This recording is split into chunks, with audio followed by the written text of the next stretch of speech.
Olá!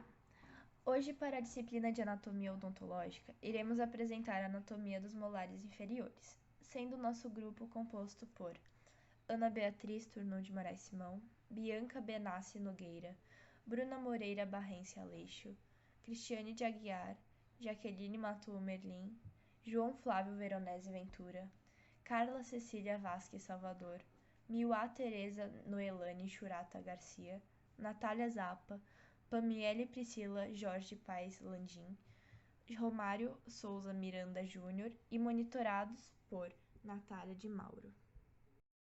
O homem possui 20 dentes descidos e 32 permanentes. Esses dentes são divididos em grupos: incisivos, caninos, pré-molares e molares. Cada grupo é adaptado às funções mastigatórias de apreender, cortar, dilacerar e triturar os alimentos sólidos. Neste vídeo, iremos aprender sobre o primeiro, segundo e terceiro molar da arcada inferior da boca humana.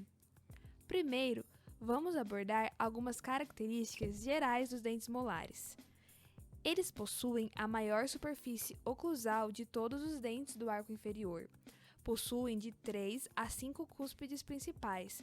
São os únicos dentes que possuem no mínimo 2 cúspides vestibulares e 2 ou 3 raízes grandes. A morfologia, em geral, dos 3 molares inferiores é composta pela face vestibular, com forma trapezoidal de base maior oclusal e convergência das bordas próximas para o colo, a face lingual, que é mais estreita que a vestibular, exceto no primeiro molar, onde é mais larga, a face quadrangular, com convergência das bordas vestibular e lingual para oclusal e invadidas por sulcos de origem oclusal, e a face oclusal, com variação no número de cúspides, convergência das faces vestibular e lingual para distal, cúspides mesiais e distais, muito importantes para a resistência deles. Os molares apresentam como função a trituração dos alimentos para a deglutição, além da manutenção da dimensão vertical de oclusão e o suporte dos lábios e bochechas. Mas todos os molares são iguais? É claro que não. Agora vamos entender mais especificamente sobre cada um dos 3 molares inferiores. O primeiro molar inferior é o maior dente da boca e o mais longo dos 3 molares. Possui a coroa alongada, lembrando um paralelepípedo com 5 cúspides, sendo 3 vestibulares e 2 linguais. São elas: mesiovestibular, distovestibular, mesiolingual, distolingual e vestibular mediana. As 3 cúspides vestibulares são a mesiovestibular, vestibular mediana e distovestibular, e as linguais, distolingual e mesiolingual. É válido lembrar que a cúspide mesiovestibular é a mais alta e volumosa, já a cúspide mesiolingual é maior e mais pontiaguda, sendo visível por trás da cúspide mesiovestibular. O dente possui também uma bossa lingual. O tamanho da face vestibular do primeiro molar em relação à lingual é maior, assim como a convergência de suas bordas. Inclusive, possui bordas mesial e distal. O contorno da face oclusal é aproximadamente retangular, com sua borda vestibular curva, sendo a coroa mais larga do lado vestibular e mesial. A fossa central está localizada no centro da face oclusal e as triangulares mesial e distal próximas das cristas marginais. Os sulcos principais da face oclusal são mais numerosos, um a mais devido à presença da quinta cúspide, com disposição variável. O sulco mesial ou mesiodistal separa o lobo mesial do mediano, sendo ele mais profundo. Já o sulco distal ou disto vestibular divide o lobo mediano do distal, sendo ele menos profundo. Além disso tudo, é importante ressaltar que o primeiro molar possui 2 raízes bem separadas uma da outra e se curvam levemente para a distal, sendo que a raiz mesial é mais longa do que a raiz distal. Agora, vamos entender um pouco mais sobre as características do segundo molar inferior? Primeiramente, o segundo molar inferior possui um tamanho intermediário e um formato retangular, uma coroa menos volumosa com 4 cúspides, sendo elas 2 vestibulares e 2 linguais. A partir de seu terço cervical, ele se inclina para o lado lingual. Suas duas cúspides vestibulares são estas, uma mesiovestibular e uma distovestibular, sendo que suas cúspides linguais são mesiolingual e distolingual. Além disso, apresenta também um sulco vestibular. O tamanho da face vestibular em relação à face lingual e a convergência de suas bordas é discretamente maior. Também há uma pequena convergência das suas bordas em direção ao colo. Quanto ao contorno da face oclusal, é importante saber que ele é retangular com borda vestibular menos curva, ou seja, uma face vestibular menos convexa, sendo alongada no sentido mesiodistal.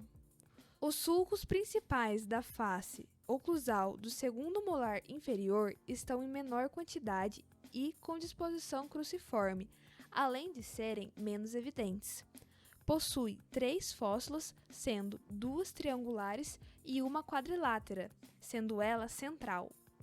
Se compararmos a face distal do primeiro e do segundo molar inferior, percebemos que ela é menos convexa.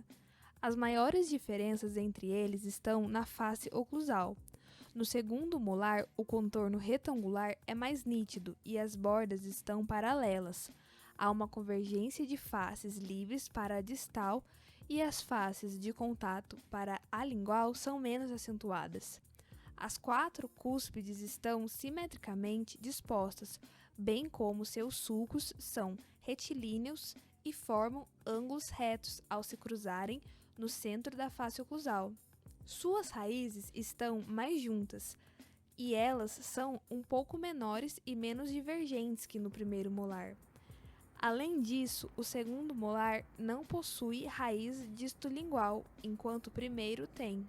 Por fim, os ápices da raiz do segundo molar inferior às vezes se encurvam um em direção ao outro, formando um aspecto de chifres de touro, que tem tendência a se fusionar. Finalmente, agora vamos falar um pouco sobre o terceiro molar inferior. Ele é o menor dos molares inferiores. O terceiro molar é o famoso dente do siso, o qual possui o período de erupção mais tardio de todos. No caso do terceiro molar inferior, o mesmo pode ter um padrão morfológico característico tanto do primeiro quanto do segundo molar inferior, porém possui uma larga diversidade de formas. Ele é multicuspidado e possui um arranjo irregular. Na maioria das vezes, ele possui de 4 a 5 cúspides, mas isso pode se alterar. Suas cúspides não são bem definidas por ter muitas cristas e sulcos secundários. Sua face distal é muito convexa e ele possui 2 cúspides vestibulares, uma mesiovestibular e outra distovestibular. Já suas raízes são curtas e fusionadas, e a sua raiz mesial é um pouco mais longa do que sua raiz distal. Aprofundando um pouco mais o estudo sobre os molares inferiores, vamos abordar sobre alguns aspectos da anatomia interna desses dentes tão importantes. O primeiro molar e o segundo molar inferior possuem suas cavidades pulpares muito parecidas. A câmara segue e forma a coroa, com um assoalho convexo. Nas bordas ocorrem as aberturas dos canais, 2 mesiais e um distal, formando um triângulo. Os canais mesiolingual e mesiovestibular são estreitos, encurvados para a distal, podendo ser independentes ou se fusionando no ápice. O canal distal é o mais longo, reto e que apresenta maior dificuldade de penetração. E o terceiro molar inferior é variável, podendo conter de 2 a 3 canais, sendo raro quando apresentam um único canal devido à fusão radicular. Mas como os dentes surgem? Os dentes surgem através de um processo de erupção, que, segundo Tenkate, é dividido em 3 fases.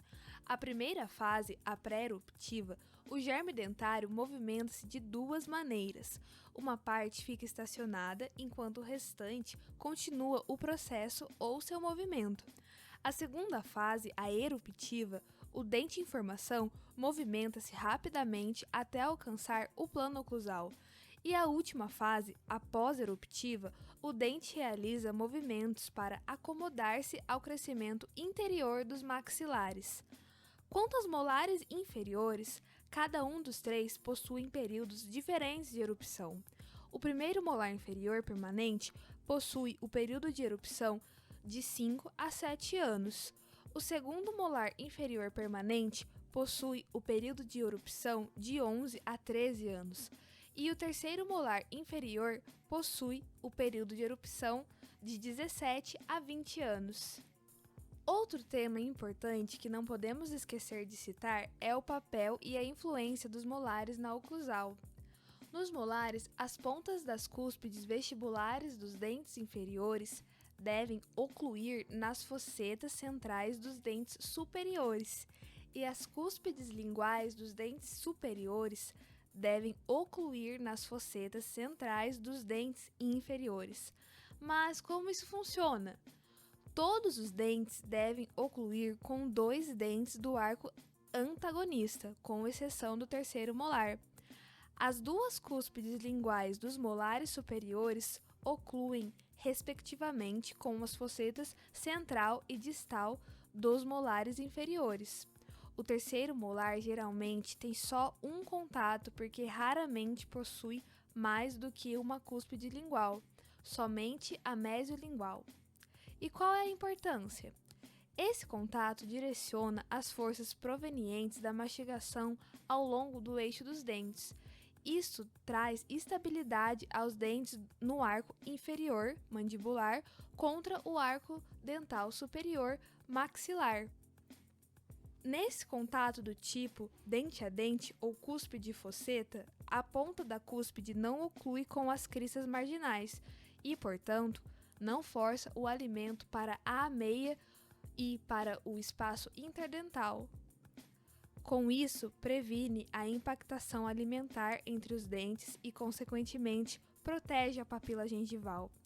Além disso, os molares inferiores possuem uma relação estática no contato cúspide-crista. As cúspides mesiovestibular dos molares inferiores entram em contato com as cristas marginais, que formam as ameias dos dentes superiores. Logo, sua importância está nas arestas e vertentes triturantes que prolongam ou aumentam as superfícies de contato entre os dentes, avançando além das fossetas oclusais. Agora você pode estar se perguntando: os molares do arco superior e do arco inferior possuem diferenças? Bom, o arco superior geralmente possui 3 raízes, 2 vestibulares e uma lingual. Já o arco inferior geralmente possui 2 raízes, uma mesial e uma distal. Há também outras especificidades que diferem os molares superiores dos inferiores, como o tubérculo de Carabelli, presente apenas na face lingual do primeiro molar superior. Nosso trabalho chega ao fim e gostaríamos de agradecer a todos que assistiram o vídeo, aos nossos professores, à monitora Natália e a todos os membros do grupo que se disponibilizaram a ajudar na confecção deste trabalho.